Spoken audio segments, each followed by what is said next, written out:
وَاعْتَصِمُوا بِحَبْلِ اللَّهِ جَمِيعًا وَلَا تَفَرَّقُوا. Kur'an'da Allah Teala'nın isminin bizge olgan kayrılısı, Allah'ın jebin bardığınar birgelikte bekem karman kıla. Allah Teala'nın jebin bardığınar birgelikte bekem karman kıla. وَلَا تَفَرَّقُوا jana bölünüp jarılba kıla. İttakullah ibadallah ve ati'uhu ve stemsiku bidinikum vahfazuhu. Allah'ın pendeleri, Allah'ın suygun pendeleri ahiretke işengen, tübölüktü yaşao üçün dünyöge kıska vaqta sınao üçün kelgen pendeler, Allah Teala'dan korkula, jana ağa moyun sungula, anın dinin bekem karmanıp anı saktagıla. Allah'dan korku takvaçılık dünya jana ahiretten iyigiligi. Bardıq kıyınçılıklardan çeçimi. Korduktan sıyırmatqa, azaptan rahatqa, baktısızlıktan baktılılığa çıgığının yolu Allah Teala'dan korkup takva bolup yaşo. Ve ati'uhu, Allah'dan korku takvaçılıkты kantıp bileriz. Bir adam aytadat men takvamın, ekinci dostu da aytat men takvamın, anı görgende aytat men takvamın, Allah'dan korkum. Allah'dan korkunun çenemi ve ati'uhu, ağa itaat kılgıla moyun sungula, moyun sunu arkalı bilinet. Eğer siz menemiz Allah Teala'nın hükümüne kançalık moyun sunup jatkan bolsak, oşonu jaşoobuzda saktap jatkan bolsak, anda oşonçoluk Allah'dan korku var. Moyun sunu degen emne Allah'ın dinin bekem karmagıla jananı saktagıla, yani Allah'a moyun sundum degende manisi din menen jaşap jatamın degen söz. Har bir jaşo tarmakta Allah'ın hükümü var, kaloosu var. Mına oşol nerselerdi meni orundatıp, atkarıp jatamın demek Allah'a moyun sunup jatam. Allah'a moyun sundum bu demek Allah Teala'dan korkkonum oşol. Allah'dan korko turgan bolsok, bardıq maselelerin çeçimi oşunun içinde. Jana Allah bergen çındıkta, birgelikte bardığınar bekem bolgula. Anda sizler bölünüp jarılbagıla. Antkeni Peygamberimiz sallallahu aleyhi ve sellem özünün hadisinde aytat: "La ya'ti aleykum zaman illa vellezî ba'dahu şerrun minhu hatta talqav rabbakum." Sizlerge qaysı bir zamana vakit gelse, doğur gelse, uçur gelse, andan kiyinki gele turgan doğur, andan kiyinki gele turgan zamana murdakka karaganda sözsüz jamanırak bolot, Robbiңерге jolukkanlarga çeyin deyip. Demek ahirette Allah'ka jolukkanga çeyin, zamananın jaşoonun abalı, tartibi uşundoy, жылдан жылга жашообуз оорлошуп, жалпы эске алганда жашоо шарты оорлошуп кете берет. Мындан кийинкиси жакшыраак болуп кетет, андай эмес экендер. Жеке кайсы бир кызыкчылыгыңыз өнүгүүсү мүмкүн, өсүүсү мүмкүн. Бирок жалпысынан алганда фитна фасад, дүрбөлөң, бузукулук жылдан жылга күчөйүп кете берет деген мааниде сахih хадисте Peygamberimiz sallallahu aleyhi ve sellem aytkan. Oşonduqtan tarixti qaray turgan bolsok, Araplar İslam dini kelgenge çeyin alar uru bolup bölüngen, çaçılgan el ele. Jana ayılдар dagы birikpeyt ele. Ayıl hükmet degende түшүнүк dagы жок ele. Biri-birini etin jegen, biri-birini jok kılууга hareket kılgan. Jana ийгилигине сүйүн албастан, аны жок кылууга hareket болгон, бирине жакшылык каалабаган элдер болчу. Ошентип заманалар өттү. Алардын арасында түрдүү мыкты адамдар чыкты, агартуу иштерин кылды. Ар кандай аракеттер болду, бирок күндөн күнгө булардын төмөндөсүнө гана себеп болуп барат. Анан Peygamberimiz sallallahu aleyhi ve sellem dünyaga geldi. Dünyaga gelip alarga dindi, Allah'tan kaloosunu alıp geldi. Oşol dindi tutungandыкtan düşmanlıktın bari joyuldu. Bölünүүнүн bari joyuldu. Күндө болгон ызычуу кан төгүүлөрдүн bari joyuldu. Ынтымакка, биримдикке, сыйырматка, утукка, жеңишке ээ болушту. Бул туурасында Kur'anda Allah Teala aytat, Maida surasının 7. ayatında Vazkuru ni'matallahi alaykum iz kuntum a'da'an fa'allafa bayna qulubikum fa asbahtum bi ni'matihi ikhwana. Allah'ın sizlerge bergen жақшылыгын эстегиле. Силердин үстүңөрдөн жаадырган жақшылыктарын эстегиле. Адамдын табиаты ошондой, эскертип турбасаң унутуп калабыз да. Унутуп калабыз. Өткөндө бир айтат, эми мурда деле жөн эле квартирада жашап, бар жокко дагы разы болуп эле жүрдүк эле, ушунча үйлөр, ушунча байлыктар болуп олтуруп, эмнеге эми мындай кыла албай атабыз депчи. Эмнеге буларды курбанчылык кыла албай атабыз, буларга байланып калып жатабыз. Айтыш жеңил, бирок иш жүзүнө келгенде андай кыла албайбыз. Иш жүзүнө келгенде кыйналганды унутуп коесуң. Жыргалчылыкка бат көнөсүң. Алла берген белекти унутуп коебуз, баш ооруганды унутуп коебуз, кыйналган учурларды унутуп коебуз. Кыжалатчылыктарда Аллага кандай кайрылып, жалынып, жалбарганыбызды унутуп коебуз. Бираз ийгилик коштоп калса, бираз байлык келип калса, ден соолук келип калса, дөөлөт келип калса, баардык нерсени унутуп калат экенбиз да. Ошондо Куранда көп жерде эстегиле деген сөздөр келет да. Бираз аркаңарда карап жашагыла деген сөз. Асмандан түшүп калбадыңар. Ушул турганың баардык нерсе сеники эмес, Кудай берип атат. Аллах Таала берип жатат. Вазкуру ни'маталлахи алейкум. О сахабалар, о пайгамбарыбыздын доорундагы жашап жаткан эркек аялдар, силердин үстүңөргө болгон Аллахтын жакшылыгын эстебейсиңерби? Из кунтум а'даан фааллафа байна кулубикум. Силерде душмандар болчуңар. Бири-бириңердин жанын чыгарууга, кан төгүүгө кызыктар болуп жүргөн адамдар элеңер. Анан эмне болду? Силерде жүрөгүңөрдө Аллах субханаху ва таала бириктирди. Жүрөктөрүңөрдү бириктирип, фа асбахтум би ни'мати ихвана, Алланын кылган жакшылыгын себебинен силер бир тууган болуп калдыңар. Бир туугандай болуп калышканда, бири-бирине жан берүүгө даяр болуп калышкан. Жана пайгамбарыбыз саллаллаху алейхи ва саллям өзүнүн хадисинде айтат, Мединалыктарга кайрылып, алам ажиткум доллалан фахадакумуллаху би. Мен силерди дейт адашкан абалыңарда таппадым беле? Алла мен аркылуу силерге туура жолду көрсөттү. Жана силер баардыгыңар бөлүнүп жарылган элеңер, эл элеңер. Аллах Таала силер мен аркылуу силердин жүрөгүңөрдү бириктирди. Силер ачка элеңер, Алла силер аркылуу, мен аркылуу силерди байытты деп Алла субхан пайгамбар саллаллаху алейхи ва саллям ансарларга, мединалыктарга кайрылган сөзүнүн ичиндеги кайрылуусу. Демек урматтуу тууганым, ислам дин гана ушундай тарыхта адамдарды ак карага бөлбөстөн, бай кембагалга бөлбөстөн, тилине, жерине, тегине, тууганчылыгына карабастан бардык адамдардын башыны бир кылган, бир жамааттай кылган, бул себеп бул ислам дини болуп эсептелет, урматтуу туугандарым. Ошондон пайгамбарыбыз саллаллаху алейхи ва саллям өзүнүн бир сүйүктүү хадисинде пайгамбарыбыз саллаллаху алейхи ва саллям айтат: "Ал жамаату рахматун вал фуркату азабун." Жамаат бирге болуу, жамаат менен болуу бул Аллахнын мээрими. Вал фуркату азаб, ал эми бөлүнүп жарылуу бул Аллах Тааланын азабы дейт. Жамаат менен боло турган болсок, баардыгыбыз бир болсок, анда бул Аллахнын рахматына гана себеп, бул аркылуу жакшылык, ийгилик гана жаралат. Вал фурка, өзүнчө эле бөлүнүп жарыла бере турган болсок, акылдуу болуп, башканы түшүнбөгөндө сиз түшүнөсүз. Бирөө зыян кылып атат, сиз гана элдин патриоту, сиз калгандын баардыгы ичип жей турган адам, мына ушундай кылыш керек, тигиндей кылыш керек, ажырай берсе, анда бул азапка себеп болот, бул бузулууга себеп болот дейт. Бул азапка себеп болот дейт. Аллах субхана ва таала бул туурасында Кур'ан-ы Каримде "Вала язалуна мухталифин илля ман рахима раббук."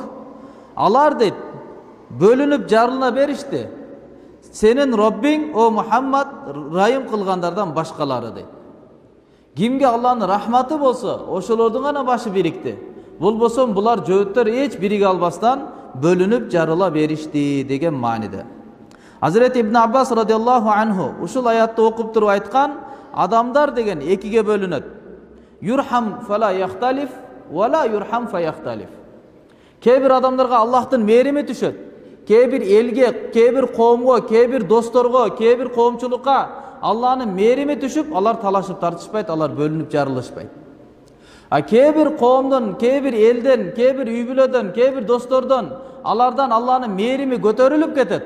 Алланын мээрими болбогондуктан анан талашып тартышып, ортодо бөлүнүп жарылуулар башталат дейт. Ошондон тууганым, бул мээримдүүлүктөн улам, бири-бирине жакшылык каалоодон улам анан кийин адамдардын башы биригет экен да. Бөлүнүп жарылгандык демек бул адамдын бөлүнүп аткандардын алардын лидерлигинин себебинен эмес, алардын башкаларга жакшылык каалабагандыгынын себебинен бөлүнүп жарылуу пайда болот да. Бир жолу Сулайман алейхисаламдын доорунда биринчи атасына Дауд алейхисаламга кайрылды, анан Сулайман алейхисаламга жөнөттү. Сулайман пайгамбарыбызга эки аял келди. Бири чоңураак, бири жашыраак. Экөө тең бир баланы көтөрүп алган, бир наристени көтөрүп алып, бул менин балам дейт. Чоңу дагы айтат, менин балам, кичинекейи да айтат, менин балам. Анан алып келип Сулайман алейхисалам алдына алып келип койду. Чечим чыгаруу үчүн Сулайман алейхисалам эмне кылды? Макул деди. Азыр анда аныктап беребиз деп кылычты алып келгиле. Кылычты алып келгенден кылычты алып туруп эле ошол жерден тиги баланын наристенин башыны чапканга киришти да. Көтөрүп эле кылыч менен чабайын десе, жашыраак болгон аял келин, менин балам деп аткан, ошол келип баланын наристенин үстүнө өзүнү таштай калып, аны тосо калды денеси мененчи.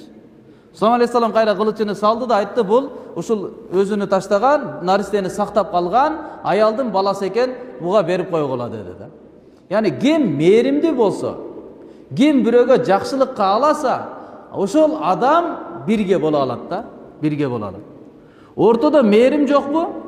Ортодо бир сезим жокпу? Анда башка бирөөгө азап келип атса да, кыйынчылык келип атса да, талкаланып атса дагы карап тура бересиз, жүрөгүңүз эч бир кыймылдай койбойт. Бул ажырым деген сөз. Бул биригүү жок деген сөз да. Ошондон урматтуу тууганым, ислам дини сиз менен бизди тилибизге, башкабызга бөлбөстөн бир болууга, бир жамаат болууга ислам дини сиз менен бизге үгүттөгөн. Улуу адамдардын айткан сөзү бар, кайсы бир мамлекетте эгерде көтөрүлүштөр ачыкка чыга турган болсо, анда андай жерде тартипсиздик орундалып калат дейт. Кайра-кайра башчыга нааразычылык, кайра-кайра мыйзамга нааразычылык, эгерде көтөрүлүштөр, митингдер боло берген жерде, митинг болгон жерде, анда тартипсиздик орундалат дейт. Ал аркылуу тартип алып келе албайсыз. Нааразычылык аркылуу, бөлүнүп, жарылып чыгуу аркылуу тартиптүүлүк келбейт. Тартиптүүлүк бир болуу менен биргеликте келет. Ар бир адамда кемчилик болот. Ар бир жамаатта кемчилик болот. Ар бир коомчулукта, ишмердикте бир кемчилик болот. Себеби биз пайгамбар эмеспиз. Себеби биз периште эмеспиз, инсанбыз, адамбыз. Түрдүү кемчиликтер бар. Бирок ошо менен биргеликте толтура жакшылыктар дагы болот. Сөзсүз бир жакшы тарабы болот. Мисалы бир эле адам, ата, анын 10 баласы боло турган болсо, 10 баласынын 10 түрдүү каалоосу бар да. 10 түрдүү анын түшүнүгү бар. Атанын чыгарган чечими 8өөнө дал келсе, 2өөнө сөзсүз дал келбейт. 2өөнүн каалоосуна жакпайт. 2өсүнө нааразы болуусуна себеп болот. Бирок эгерде ал эки бала, атамдын чечими биздин жашоого дал келбейт экен, менин түшүнүгүмө дал келбейт экен, жаштыгынын себебиненби же башканын себебиненби, же өзү бузулуп кеткендик себептенби, эки баласы түшүнбөйт да ал атасынын чечиминичи. Эгер нааразы болуп алып эле анан кийин тияктан кошуналарын, тияктан классташтарын чогултуп келип алып атасына көтөрүлүш кыла турган болсо, бул туура эмес түшүнүк да тууган. Туура эмес көрүнүш бул. Бул тартипсиздик. Бул урматсыздык. Бул Кудай Тааламдын чечимине нааразычылык. Ошондой эле Кур'ани Каримде Аллах Таала кайсыл жерде бийликтер туурасындагы, бийликтеги адамдар туурасында эскергенде, ту'тил мулка ман таша ва танзи'ул мулка мимман таша. Кур'анда Алла не дейт? Я Алла, сен кимге кааласаң бийликти бересиң, кимден сен кааласаң бийликти алып коесуң. Яни Ахлу Сунна вал Жамааттын акыйдасында кимдер эгер бийликке келе турган болсо, бул Кудайдын чечими менен болот. Аллахтын чечими менен болот. Алардын кылган, чыгарган чечимдерине моюн сунуу карапайым калктын мойнундагы милдет болот. Милдет болот жана аларга каршы чыкпастан исламдын шариятына каршы өкүм бермейинче. Арак ич деген болсо арак ичпейсиз. Зина кыл деген болсо зина кылбайсыз. Ата-энеңди карабай бар карыялар үй ачылды ошака бардыгын берип койгула десе андай кылбайсыз. Аллахтын өкүмүнө каршы бермейинче аларга моюн сунуп, жамаат менен бирге болуу, ар бирибиздин атуулдук сиз менен биздин милдетибиз болуп эсептелет. Жана аларга дайыма жакшылыктын дуасын кылуу. Туура чечим чыгарышка сөбө дегенде оюнчук эмес. Бир жолу Момун Рашид мусулмандарды башкарган адилеттүү падышалардын бири. Özünün taxtısı var. Padişaga layıklı özünün taxtısı var, bölmesi var. Oşol jerge Bahlul degen bir alım kişi girip gelip kalat. Girip gelip iki jakты karşı hiç kim yok. Tüz gelgen boyunca taxtıga gelip olturup alat. Olturganını görüp kalıp ondan keyin sakçılar o yerdeki bölmenin sakçıları, padişahını karagan as kızmatkerler gelip onu o yerden ele düşürüp jupunu giyingen, çapan-çan bir aksakal anı urgula öyle düşürüp ondan eşke süyrep başlaydı da. O jaktan padişah gelip kalat. Görüp karap turanan Bahluldu göröt da, toktogula deyt, bul çoğ şeyh, çoğ alım kişi, bul menin ustazım. Bundan gengeş alıp turamın, gengeşçim. De anan ne oldu, geçires dep aytsa andan keyin o yerden Bahlul iylep başlaydı. Ne iylep atası emi, geçirip koyuңuz, sizdi tanыбай kalışıptır, tanыбасты sыйлabas bolup kalıptır. Dese aytat, jok men özüme iýlegan jokmун deyt. Men senin abalıňa iýlep atam Mamun Raşid deyt. Saga iýlep atamın deyt. Men senin orduňa, taxtıňa bir 5 minut oturup koyom dep şunça adamdan sokku jedim deyt da. Sen bul taxtıda kança жылдан beri oturasın? Jana kança dagı oturasın? Kıyamatta kança adamdan tayak jeyt ekensiň, men oşonu oýlap alıp iýlep atamın deyt da. Kança adamın kargışına kalıp ketişiň mümkün, kança kıyamatga çeyin gele turan urpaktarga kıyanat toora emes çeçimlerdi kılıp koyuşuň mümkün, özüň napsiňe aldanıp, baylygyňa aldanıp, biýligiňe, orduňa, stoluňa aylanıp, aldanıp, aldyňda jürgen köz boyamoçularga aldanıp, kança toora emes nerse kılıp koyuşuň mümkün, kıyamatta kança adamdan sokkusun jeysiň, men oşonu elestetip alıp iýlep atamın degen eken da. Al orun jеңil oyun emes da. Adamdın tabiatında şunday özgörүүчүlük var. Adam ayaldamada tursa marşrutka kütüp koyup, ötkөndü sögö beresiň, toktoboybu deysiň da. İçine girip alganda marşrutkada ketip atsaň, anda toktotsa öje sögünüp başlaysyň. Ne toktoy beret dep, har bir burçta ele toktoy berip, aydabayбы, batırak jetpeyinби dep. Akval özgörgöndө adam dagы özgörüp kete beret. Oşondan tuğandar Ahlüsünnä vel Cemaat'ın akidası boyunca kanday başçılardan kimge Allah Taala biyilik bergen bolsa, başkaruuçuluk bergen bolsa, alarga moyun sunu, jardam berүү, cemaat menen birge bolup kolubuzdu üzbeybiz. Jana alarga daima biz jakşılıktın duaсын kılabız. O jaratkan Allah alarda adalettүү kıl. Tuura jolуңду özüň bekem kıl. Yer asmandan gele turgan türdü azgırıklardan, türdü apatlardan, toora emes çeçimlerden bulardı özüň saktap turgun, düşmanlardan özüň saktap turgun, bulardı özüň kuwattap turgun dep Allah Taaladan dua kılıp turuga millettibiz da tuğandar. Oşondan inşallah geliňizler mınake kiçineke siz menen bizden Kırgızstan degen bir mamleketimiz var. Çin-çinına gelgende bul mamleketimiz kartanın betinen dagı öçüp keteyin dep kalgan ele da. 43 boşunday san menen ele belgilenet ele. Misal çet mamleketlerge çıksaňız Kırgızstan deseňiz tanybayt köyle. Kırgızstan deseň Kazakistan deyip öret, başka nerse deyip öret, Özbekistan deyip öret. Köp jerler tanybayt. Düýnölük işmer adamlarga barganda Rossiya dep özüň tanıştırasың da. Russiyadan geldi deseň, ha Rossiya eken dep tanyt.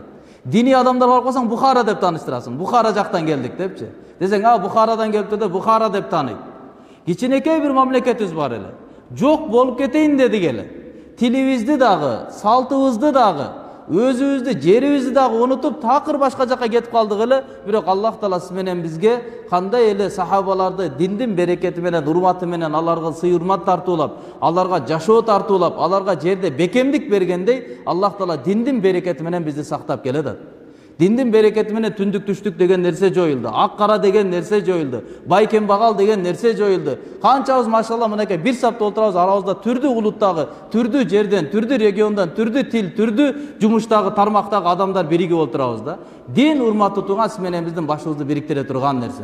Ошондон динде кандай эле намазда Алланын өкүмүнө бекембизби? Алла айткандай намаз окуйбузбу? Калган жашоо тартибибизде дагы Алла каалагандай жашайлы.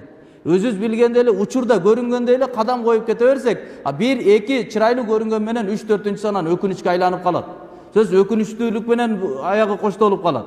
Ошондон иншалла келиңиздер, бардыгыбыз динде бекем бололу. Куранда Аллахтын негизги берген буйругу вa'tasimu bihablillahi jami'an wa la tafarraqu. Алланын динин, жамаатты бардыгыңар бекемдикте, биргеликте бекем кармангыла, жана бөлүнүп жарылбагыла дейт. Пайгамбарыбыз негизги жашоодогу мыйзамы ал жамаату рахматун вал фуркату азаб. Бул жамаат менен бирге болуу, жамаат менен болуу бул Алланын рахматы болот. Бөлүнүп жарылуу бул дайыма азапка себеп болот. Бул бүткүл замана ар бир учурга айтып койгон пайгамбарыбыздын бул мыйзамы болуп эсептелет. Ошондон иншалла келиңиздер, жүрөктөн бардыгын ачалы. Пайгамбарыбыз айтат: "Афшус салам таалу." Саламды жайылсаңар, силер үстөн болосуңар дейт. Бийиктикте болосуңар, утукта болосуңар. Бунун мааниси эмне? Салам жайылткыла. Salam bul dua, tınçlıktın duası. Birbirine dua kılgıla. Salam jayıltалыкта ынтымак келет, биримдик келет. Ortada argan neresi joyulat. Kim menen gelişe albaytasın, çıkar cemaat salam ver. Koşta menen uruşup ketkesin, uçuraş, salam ver, başka kıl, hadiya ver. Kimdi jürek jaktırып atsa, oşoga özüң jakşı көргөн нерсени берсең, аны jakşı көрүп баштайсың. Жүрөктө muhabbat келет. Качан бириксеңер, анан кийин силер үстөн болосуңар, анан силер ийгиликте болосуңар деген да. Ошондон иншалла келиңиздер, бардыгыбыз бир бололу.